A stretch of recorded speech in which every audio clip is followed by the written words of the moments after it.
સ્વાગત છે। નજર કરીએ સમાચાર પર। સાબરકાંઠા બેંકના પૂર્વ ચેરમેન અને સાબર ડેરીના પૂર્વ ચેરમેન મહેશભાઈ પટેલ વિવાદમાં આવ્યા છે।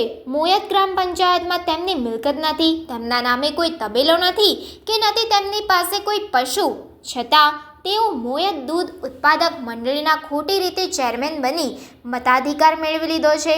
સાબરકાંઠાને અરવલ્લી જિલ્લાના લાખો પશુપાલકોની જીવાદોરી સમાન સાબર ડેરીની ચૂંટણીની જાહેરાત થઈ ગઈ છે, જેમાં ઉમેદવાર બનવા તેમજ મતાધિકારનો ઉપયોગ કરવા મહેશભાઈ પટેલ ગેરકાયદેસર રીતે ચેરમેન બની ગયા છે। જો કે સમગ્ર મામલે મોયદના ગ્રામજનોએ ચૂંટણી અધિકારી સમક્ષ વાંધો રજૂ કર્યો હોવા છતાં ગ્રામજનોના વાંધાની સુનાવણી પણ હાથ ધરવામાં આવી નથી, જેને લઈ ગ્રામજનોમાં ભારે રોષ જોવા મળી રહ્યો છે। હું દિનેશ પરમાર, સાબરકાંઠા જિલ્લા કિસાન સભાના ઉપપ્રમુખ।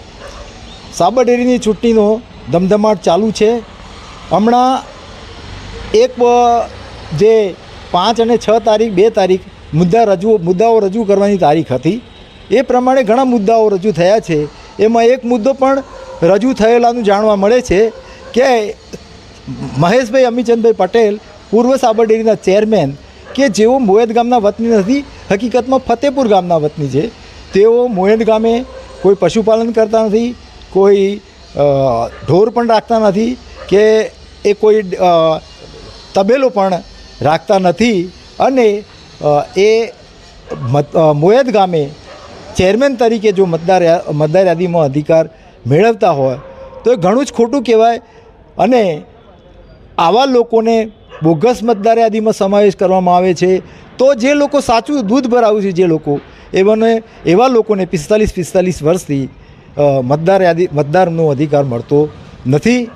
હું કિસાન સભાના ઉપપ્રમુખ તરીકે આ બાબતે અમો આગામી લડત લડવાના છીએ અને આનાથી વધારે મજબૂત લડત કરવાના છીએ।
સમાચારોની ઝડપી અપડેટ માટે હમણાં જ સત્ય સ્વરાજ ન્યૂઝ ચેનલને લાઇક, શેર અને સબસ્ક્રાઇબ કરો।